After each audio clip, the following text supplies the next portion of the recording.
Of a three-speaker meeting. Please welcome to the stage Demia, Mika, and Joanie.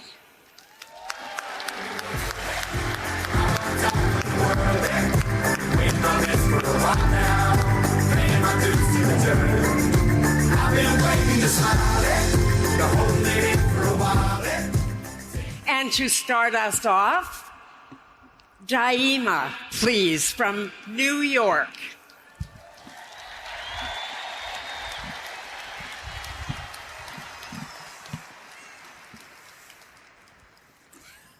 Oh my God. My name is Demia and I'm an alcoholic. I want to welcome anybody who's new to Alcoholics Anonymous and who may have been forced to come here.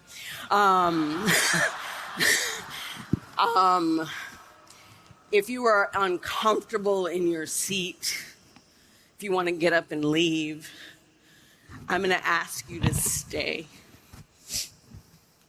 I'm going to ask you to stay. I'm going to ask you to stay the whole weekend. Again, I'm an alcoholic. I absolutely need to drink in order to deal with what's going on in my brain.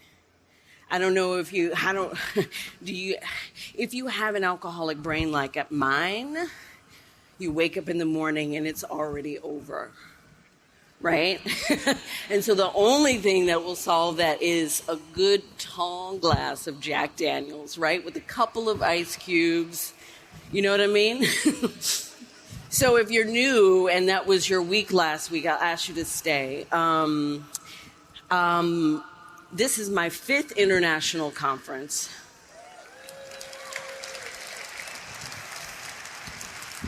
And oh my goodness. I came here. I did not want to come to this conference. My sponsor, Laura, at the time forced me, and my life has changed ever since. It's like I understood what Alcoholics Anonymous is. So first I want to thank the committee, AA World Services and GSO for putting on the best party ever, right?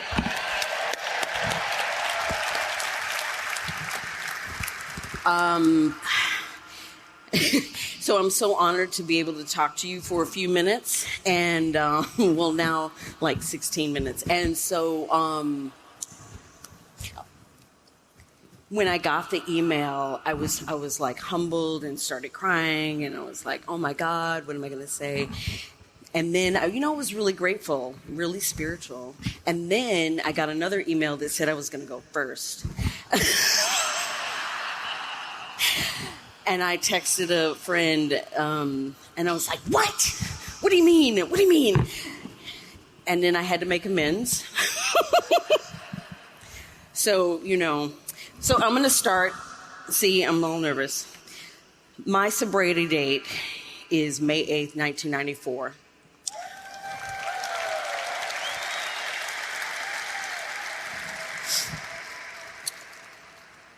And that is the first thing that I need to keep in active state so that I remain safe, sane, and sober. The second thing is I have a home group, which is Fast Break, which meets in the early morning, 7 and 8:15, on the Upper West Side of New York. You're all welcome. And I have a sponsor who knows where I am and who I am. And for an alcoholic like this, letting someone in and then taking their suggestions is unheard of. No one tells me what to do. And that's how I got here. That's how I got here. So, I'm a drunk. I absolutely love what alcohol does for me. It gives me the ability to sit with you in the world. Without that, I am restless, irritable, and discontent. I don't want to be here. I don't want to do this. I want to be under the covers. Just heart and lungs. That's it. Because I don't feel good on the inside.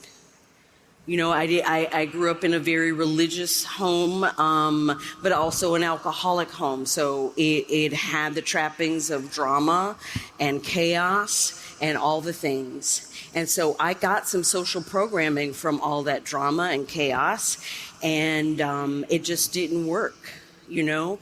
Eventually, I started drinking right after high school. Right after high school, and it was my solution. It helped me get through the thing because I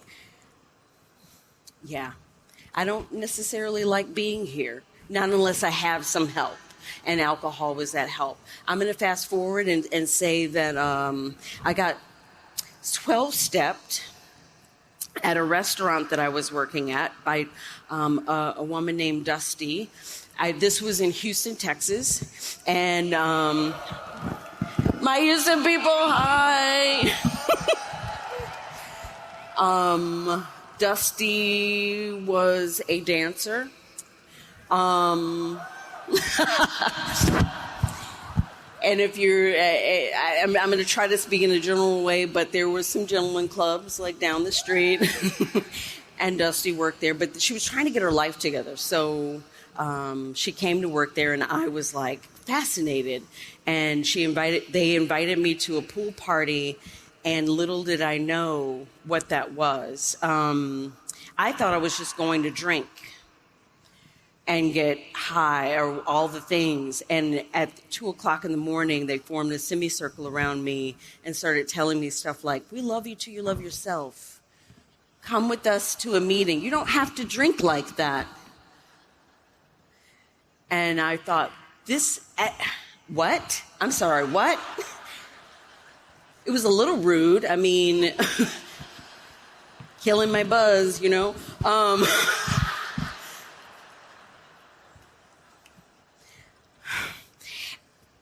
I didn't know this was what was happening, but they planted the AA seed. And I don't know about you if you've had the AA seed planted in you before you were quite ready. There's something that happens after that. It's like the world is different. I now know that there's something wrong with my drinking. And I could not drink the same after that. It was so uncomfortable. It was just like, do you know what it's like to have a belly full of booze and a head full of AA? It's that, thumbs down. Yucky. So that's how I lived for the next 8 months until, and like that time with Dusty and her friends, I was like, ooh, you all are boring. I never did go to an AA meeting. I was never ready. But again, like it took me another 8 months, and I found myself doing the same things over and over and over again. What happened is I woke up one morning, and I don't know if you've had that. It was like grace. That moment when the thinking just comes. Like I wanted nothing to do with Alcoholics Anonymous. I didn't want to be loved till I would love myself. I'm like, I just need to drink. Thank you though. Thank you. And, but I woke up one morning, like, uncomfortable, hungover, all the things, and a thought came to my mind, why don't you just try AA? And I went into Lambda Club on 1201 West Clay. There you are. Hi. And it was May 1994, and it was a GSR conference, and they circled around me and gave me a big book and did something very, very weird. They invited me to an ice cream social. I had never had a legal drink at that time, and I was like, is my life over? I mean, everyone was probably my age now. Everyone had gray hair, and they were smiling. The lights were so bright, just like now. And my head was hurting, and I'm like, ice cream social? I mean, I don't know where I thought I should got off judging, but like my life was small. I had one friend or one person in my life, and it was Tom, who was my boyfriend at the time. And by the way, I'm gay. And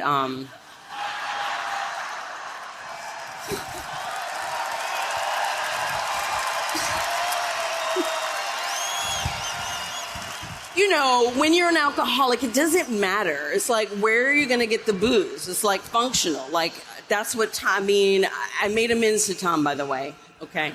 But that's what it was. And so,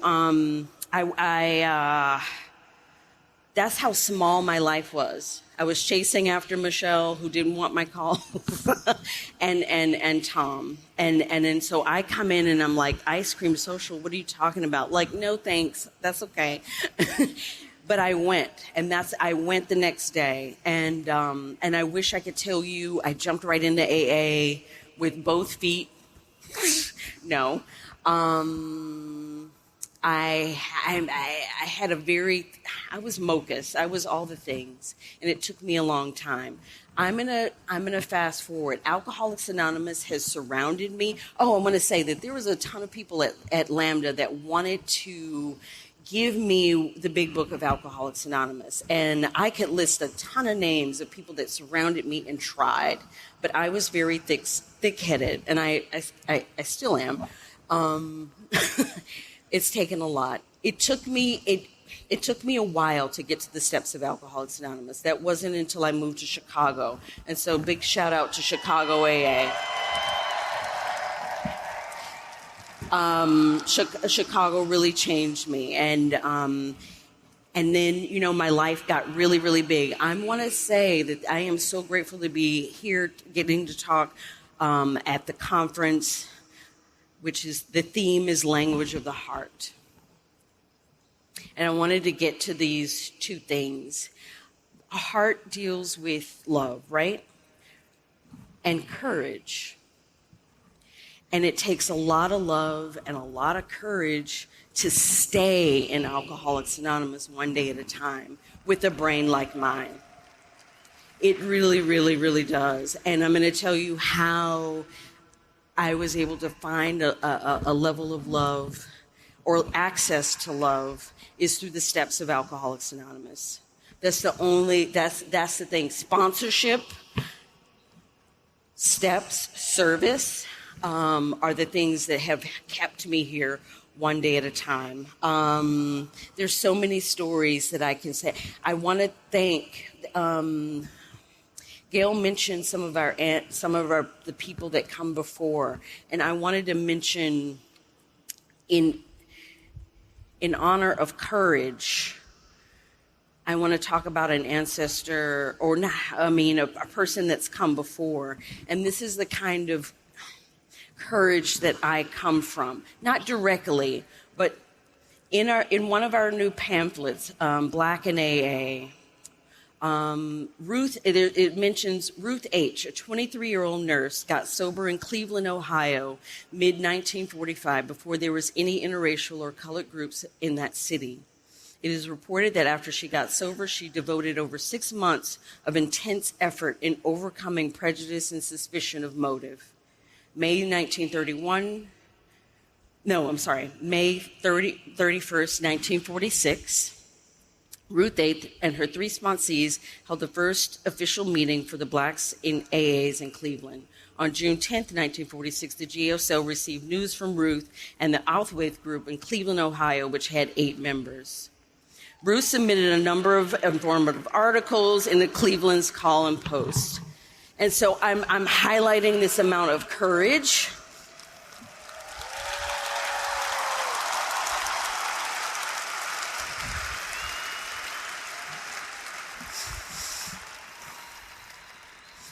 Because I don't know about you, but I feel different.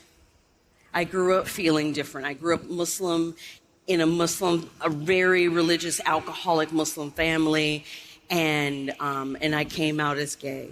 I couldn't be more different than a lot of people, right? In where I grew up in Houston, Texas. And being different is a very easy, luscious excuse for drinking, right? But all those trappings don't make me an alcoholic. The fact that I can't stop drinking and I am destined to drink was what makes me an alcoholic. And so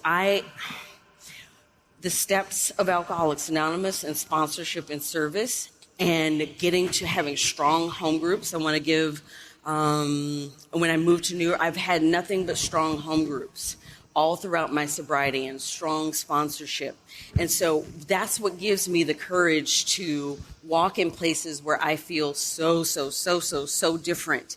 And I have the brain that at any minute, I'm going to walk out of Alcoholics Anonymous because I'm full of judgment and resentment and fear. And so how do I stay here? How does a newcomer stay here when they feel so different? And that is why I'm I have to stay. I want to be just like my sponsor, who is that vision of hope. And I can see, and I'm she has so much similarities to me, and I can see her walking the walk every day of her life, and I want to be just like her. And so, if you feel different, if you feel awkward and uncomfortable, and you swear to God everybody's talking about you, there's a solution, and it's in the steps of Alcoholics Anonymous. I want to tell you that my life went from being very, very tiny to Tom with very small to now I have a very huge life. I'm employable. That wasn't the case when I started here. I want to say hi to my partner and child that I would not have been able to have. And that's the love. I'm able to have.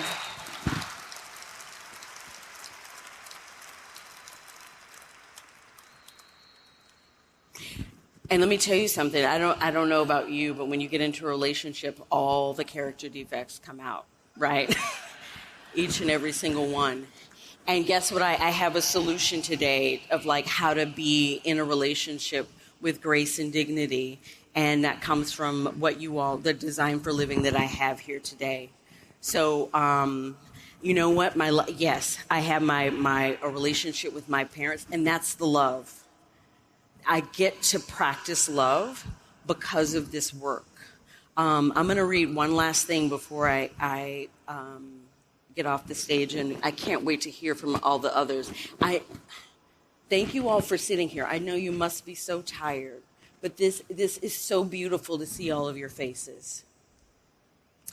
I'm going to read this one thing about love, and it's something that I hope to live up to. It's by a very wise man named James B. Love takes off the mask that we fear we cannot live without and know we cannot live within. And this highlights the transformation power of love. It suggests that love is, in its truest forms, allows individuals to shed the pretenses and facades they adopt for protection and social acceptance, revealing their authentic selves. This process, while potentially vulnerable, is ultimately necessary for genuine connection and personal growth. And guess what does that for me is the steps of Alcoholics Anonymous. I'll do from 4 through 9. I get to take a look at my action, my behavior, my incorrect beliefs, my judgment of you. I wake up in the morning and I'm I swear to God, you don't. What did you say? What did you say about me yesterday? You know what I mean? And it's you weren't talking about me. You weren't even thinking. It's my brain. But when I go through 4 through 9 and make amends and start straightening up my own behavior, I get to have this new world. And I get to experience love and courage so that I can live in this, just have this beautiful life one day at a time. Thank you all so much for listening to me, and thank you for my life.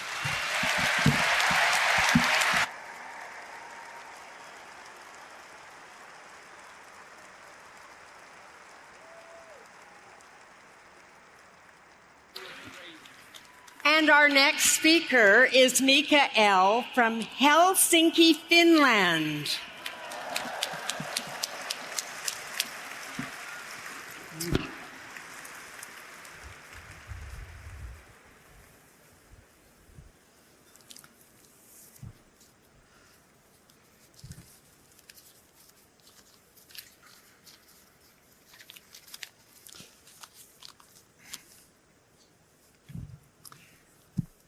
Hi everybody, I'm Mika. I come from Finland.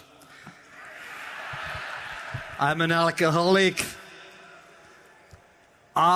Do we have any more friends from Finland here? Onks muita suomalaisia? Yeah. AA is very active in Finland actually. I think we have about 100 Finns here.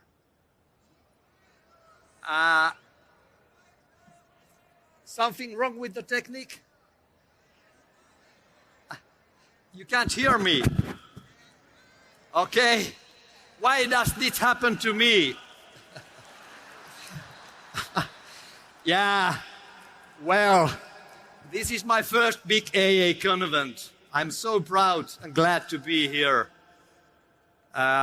with my own people, my AA friends. Yeah. Yesterday I was asked if I was afraid of to speak here. I was terrified. But then a friend of mine said that if you screw up here, he's sure that they don't close this convent and everybody goes to bar and get drunk. So you're my teammates, my friends, and you're not looking for me to make mistakes and fail here. I'll do my best.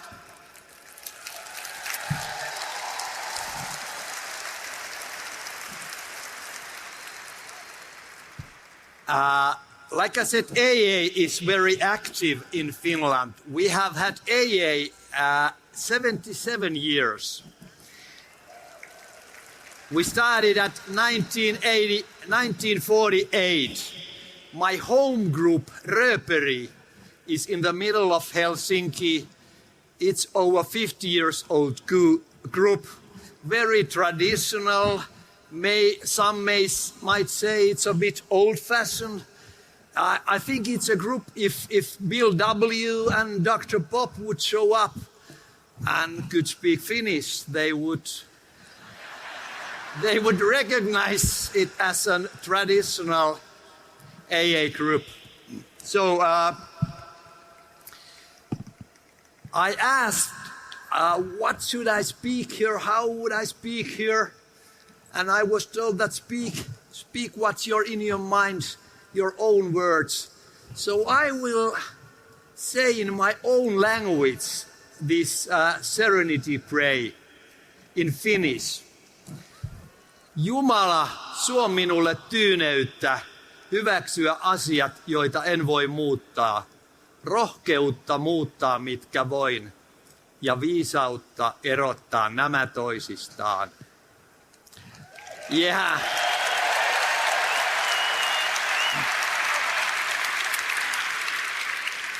So my story short, I come from an alcoholic family.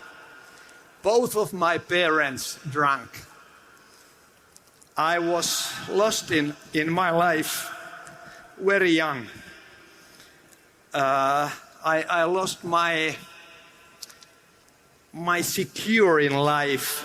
I didn't know what real love was.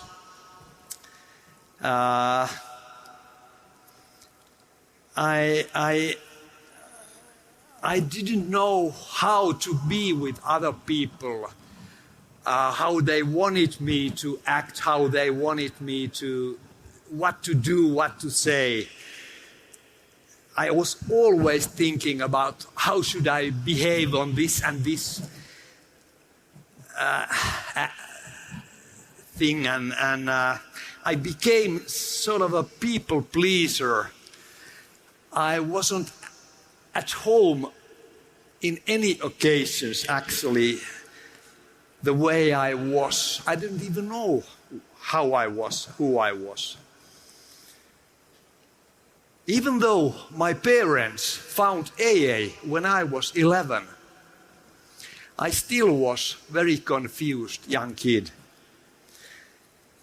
I lost myself and I started to drink when I was 11, 12, very, very young. And I fell in love for that feeling. Woo! When I get high, I was not afraid. I lost all my confusedness. I found myself. I got friends. But that good feeling didn't last for long. In the end, the black hole between Thursday and Tuesday just swallowed me inside. So I was totally lost. I lost that loving feeling. It was gone.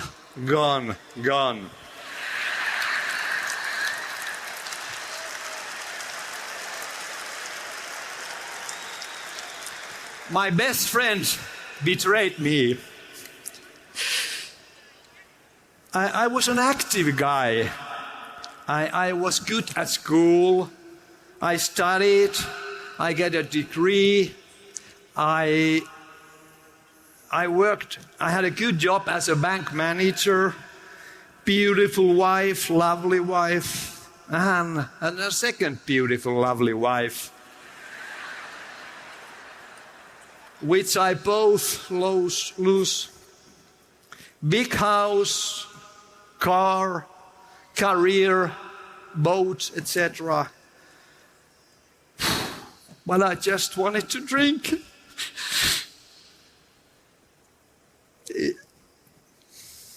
Even though I had it all.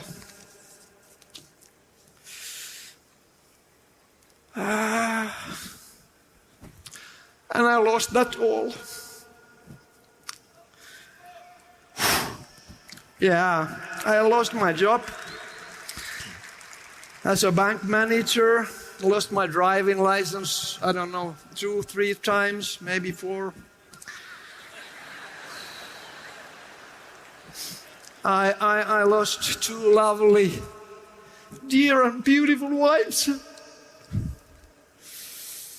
Ooh, lost my house, my car. About the wives, by the way, my sponsor said that this is not the place to find the third victim.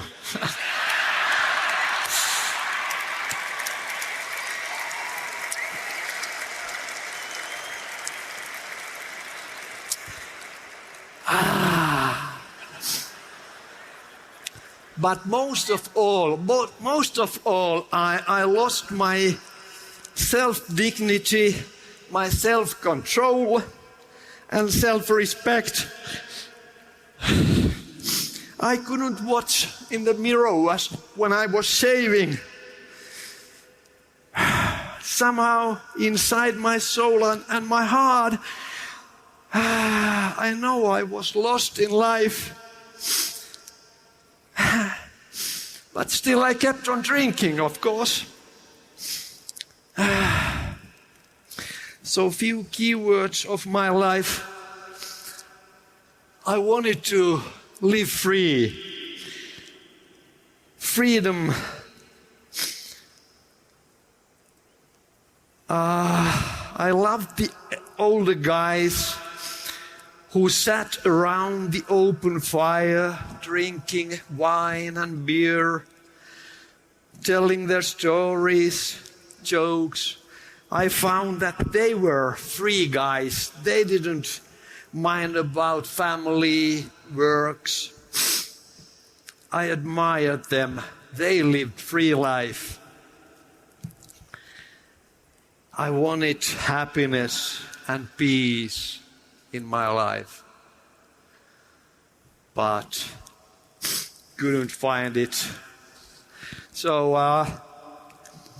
all my problems in my life were caused by alcohol.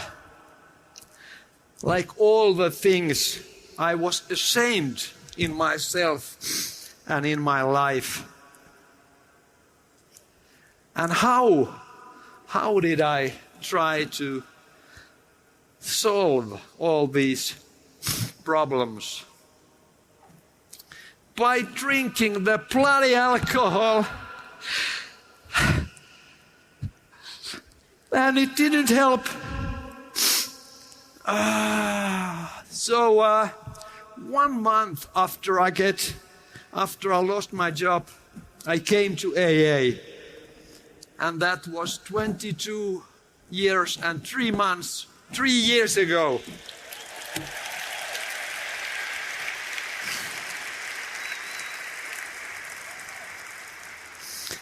And I still remember my first meeting. I felt that I came home. I was among my own people. I understood right in the beginning that the whole program was for me. I just couldn't pick up the easiest part and forget the most difficult ones, like making amends or. So I had to change myself. I came to AA to change myself. I didn't want to change AA. So what did I find out in AA? I found that there are in AA generally kind and good persons with high ethical IQ. So look at yourself and look at the AA friends near you.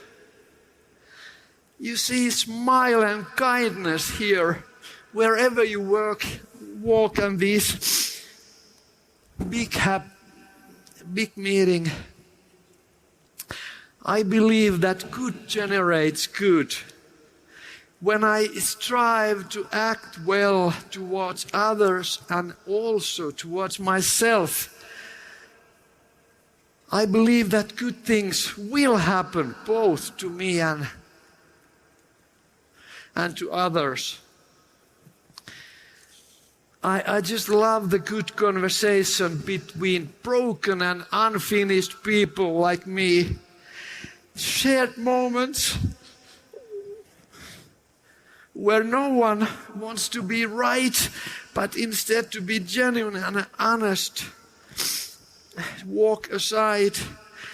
People work hard to be the best version of themselves instead of being the worst, like I was when I did drink.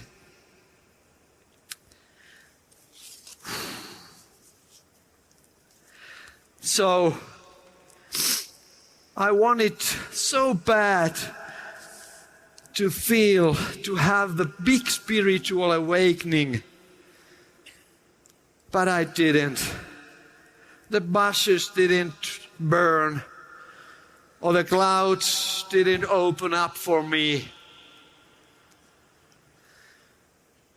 But slowly, very slowly, my feelings, my thoughts, and my relationship to other people, and also for myself,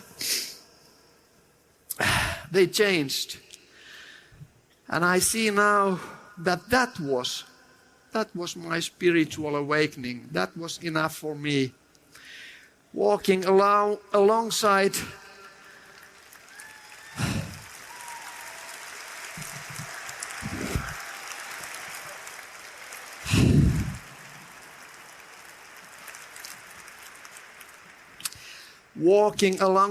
with someone means primarily being present and listening. Not ready-made solutions and advice how to live, what to do in your life. Just listen and be near to other people. So I don't anymore so much think about what I should do to become happy. I believe that if I'm happy, I can do anything. But I don't search for happiness, but I try to live as I were happy. And suddenly I begin to notice goodness and happiness in my life and around me. So the AA program, especially the traditions, they are the anchor that keeps the AA ship together. And also they are the current that moves it forward at the right direction. So let's all stay within this good current. And in the end, I'd like to read today's daily reflection, like I've done now for 22 years. And my late father, Jere, did for 52 years before he died.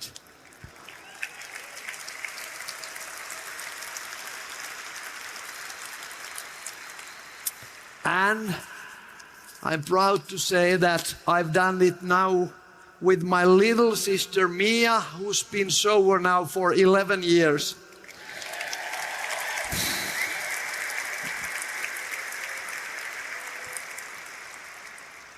So, July the 4th, deep down in every man, woman and child, is the fundamental idea of God. It may be obscured by calamity, by pomp, by worship of other things, but some form of or other it is there. For faith in power greater than ourselves and miraculous demonstrations of that human power in human lives are facts as old as man himself.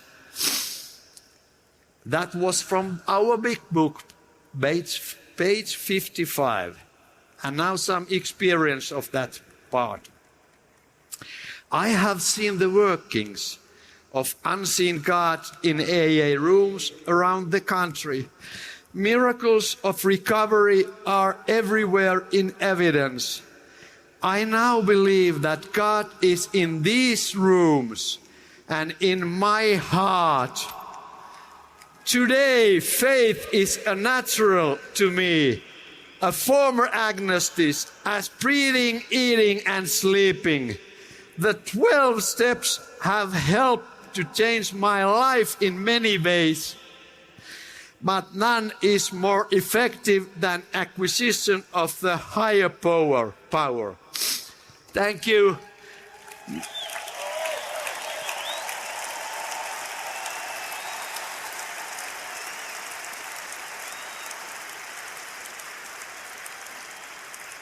May the serenity be with us all. I love you all. Thank you for listening. Thank you for your life and thank you for a sober day. Freedom! Freedom!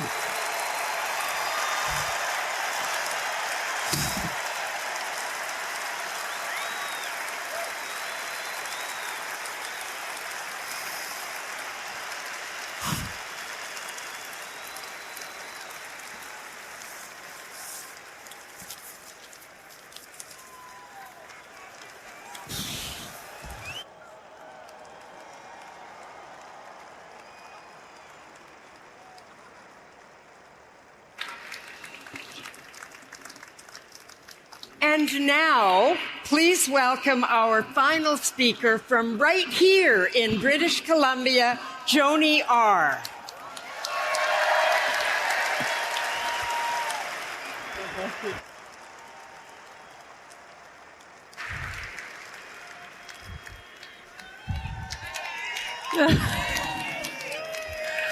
Hi, everybody. My name is Joanie, and I am an alcoholic.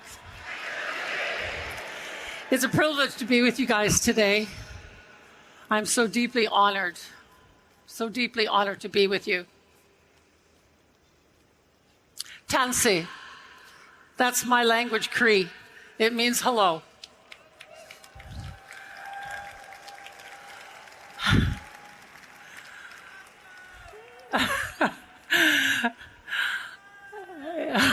right. I'm a Métis. I'm your true blue Canadian girl.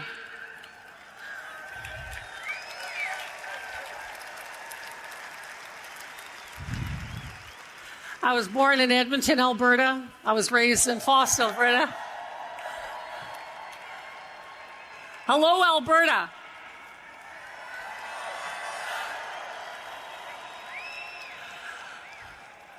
I was raised in a little town called Foss. I don't think you know it. It's where all the good-looking Cree Indians come from.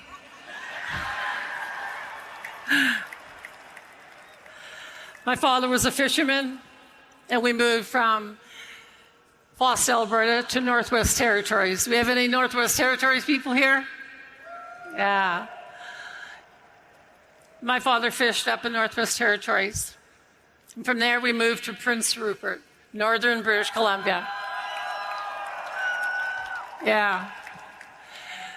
I come from a fishing family. All the good people are on the ocean.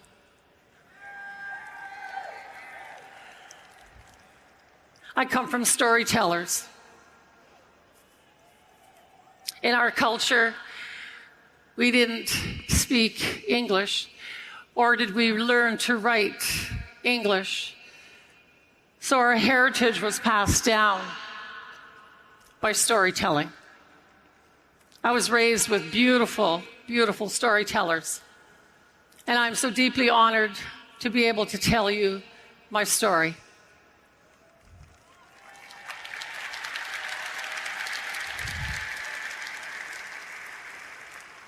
Growing up in Prince Rupert, I was a skinny, flat-chested, totally insecure girl.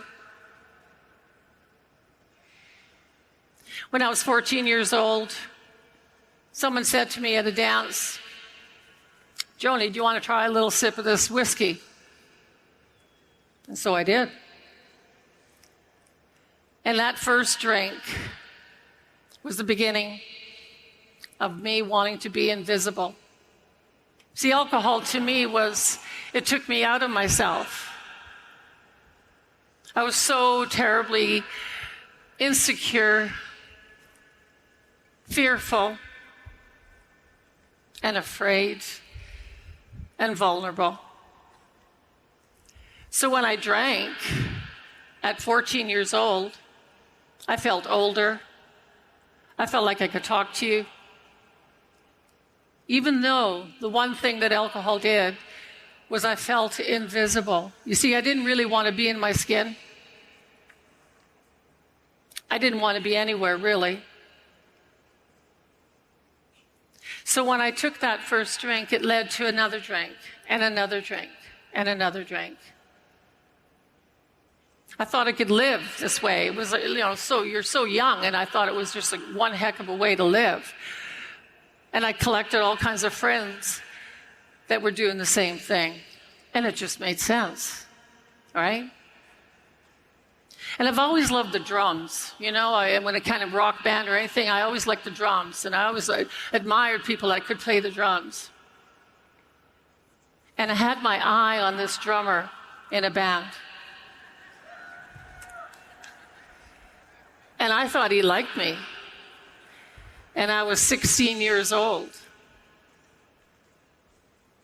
And under the influence of alcohol, for about 5 minutes, I became the love of his life. And then I wasn't.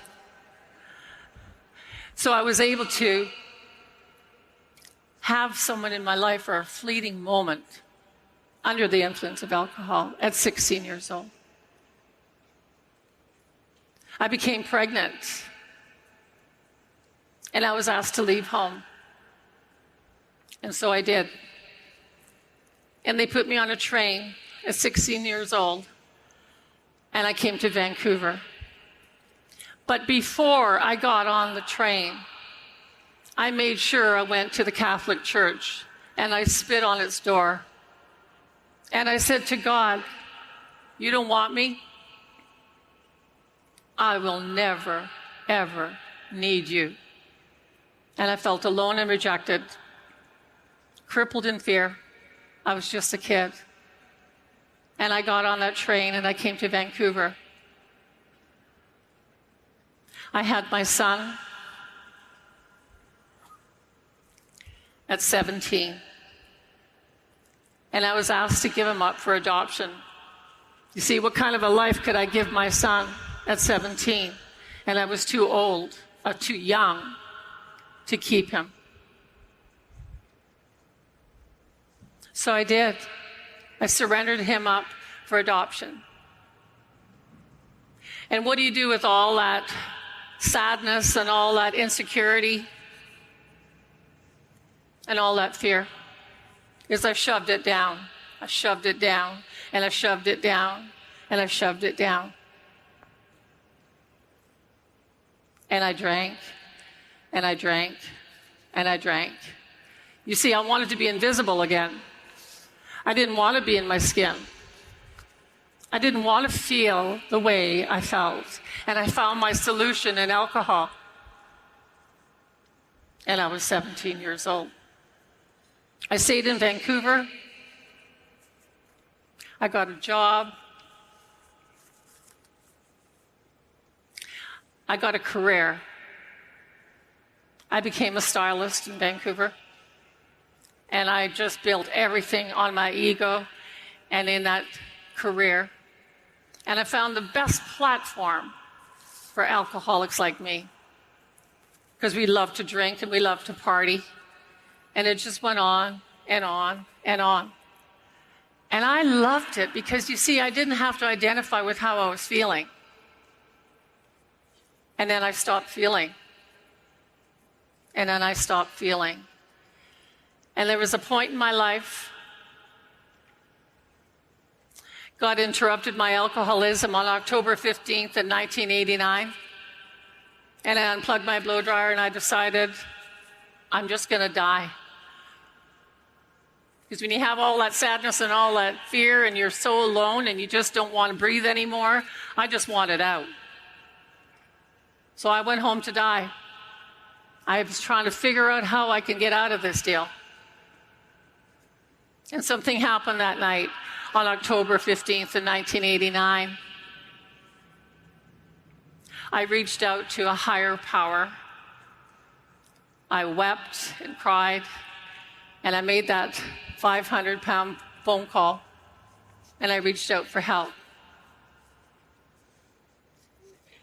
And you guys gave me nothing but unconditional love, nothing but support, care, and most of all, you taught me to go through the 12 steps of Alcoholics Anonymous. Yeah.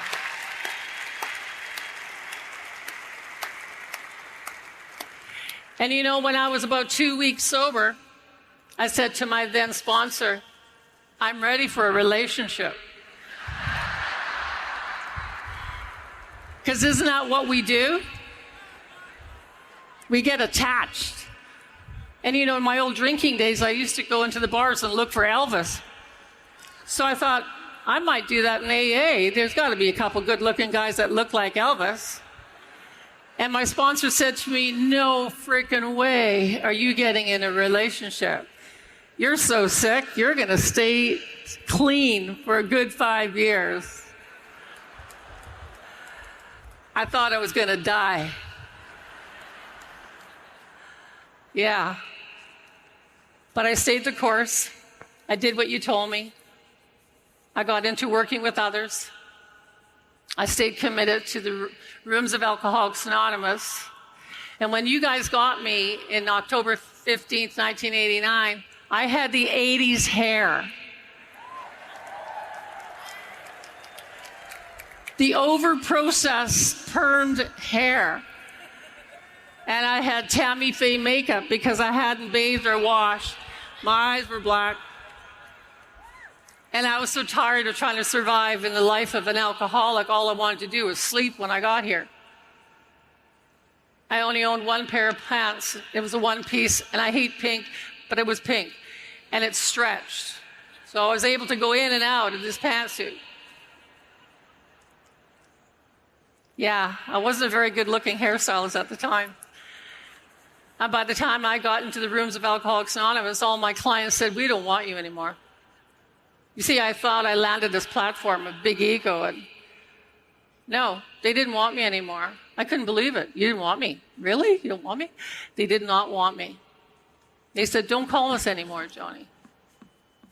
So when I came into the rooms of AA, you guys showed me how to work the steps and how to get healthy and how to help another alcoholic to stay sober.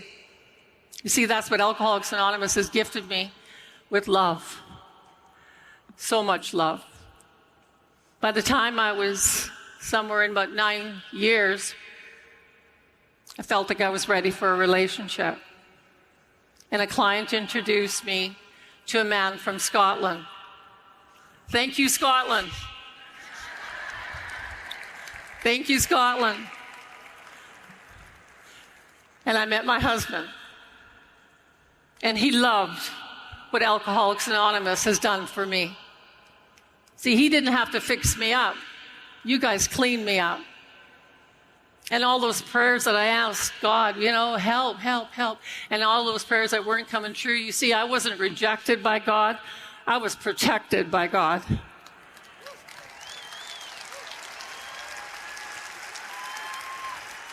God was protecting me from myself and my insanity until I got well enough to meet the man that I loved. John and I went to Mexico and came home, and it was snowing. It was the heaviest snow that Vancouver had. And he had to do a little job on the top of the mountain. And he got up early in the morning, and I said, "Don't go, it's so much snow." He said, "I'll be right back, honey. I just got to do this little job for the Boy Scouts." By 10 o'clock in the morning, he was snowshoeing up that mountain, and he had a massive heart attack and died. But let me tell you what Alcoholics Anonymous does in the times of grief, loneliness, heartbreak. One woman at a time would come to my house and drive up and come in. She would hold me, she would cry with me, she would pray with me. And the next night another would come from Alcoholics Anonymous. And then the next night, and then the next night. You see, Alcoholics Anonymous helps you heal in the darkest, loneliest, saddest places of your life. And I didn't have to pick up a drink.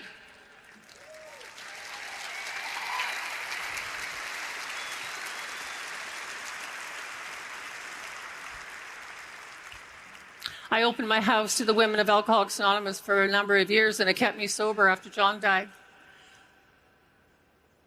And you know what? I didn't want to be invisible. I didn't want to pick up that drink. I knew that you guys told me if you just keep staying here, it's going to get easier, one day at a time. And I've been here ever since in the rooms of Alcoholics Anonymous. And I'll tell you something.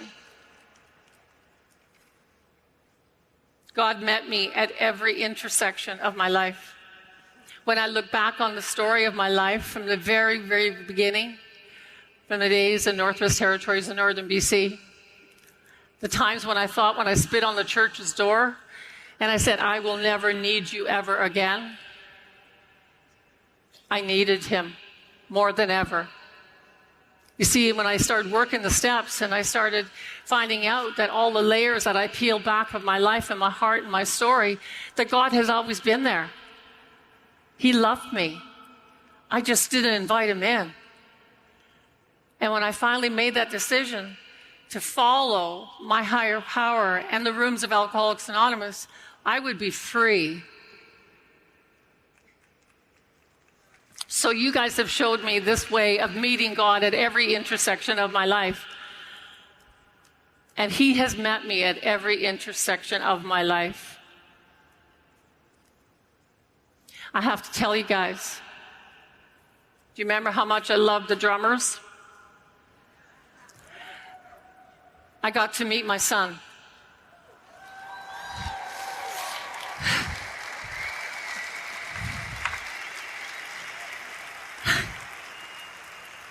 His name is Mark, and he's beautiful. And I thank you for cleaning up this girl and allowing me the privilege to love unconditionally, without attachments, without claiming someone as my own.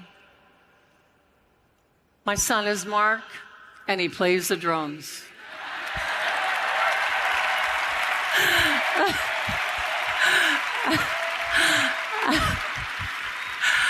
Only God could do that. Only God could do that. We have a loving God in our lives, and I can see it here in the rooms. I can see you all here. I see you. I hear you. And it is a privilege, such a privilege, to be with you today and carry on the storytelling that has run through my veins from the very first people of Canada.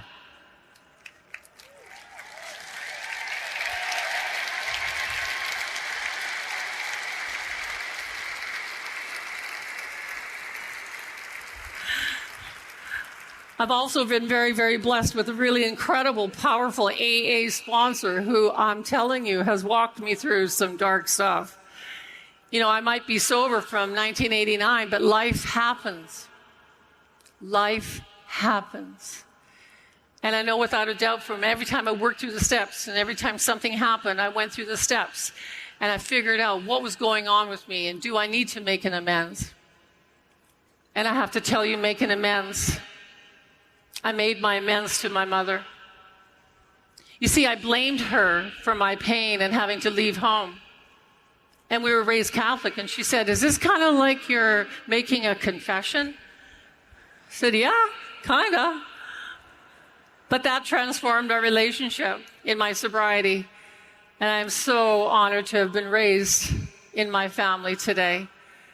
And I have to tell you that you are my family today.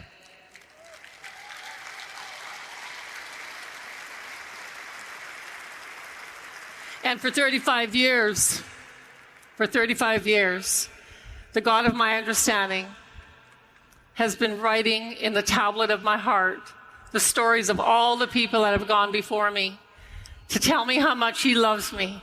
And I want to tell you all, He loves you deeply, deeply, deeply. And I want to thank you for keeping me sober, keeping me sane, and showing me the grace of God and the love of Alcoholics Anonymous. God bless you.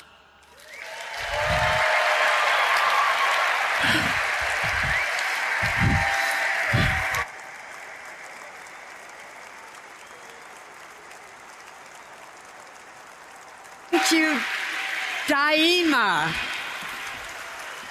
Thank you.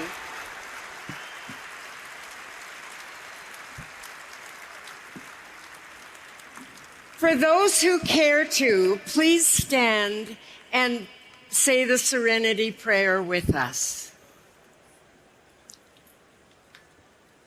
God, grant me the serenity to accept the things I cannot change, courage to change the things I can, and wisdom to know the difference.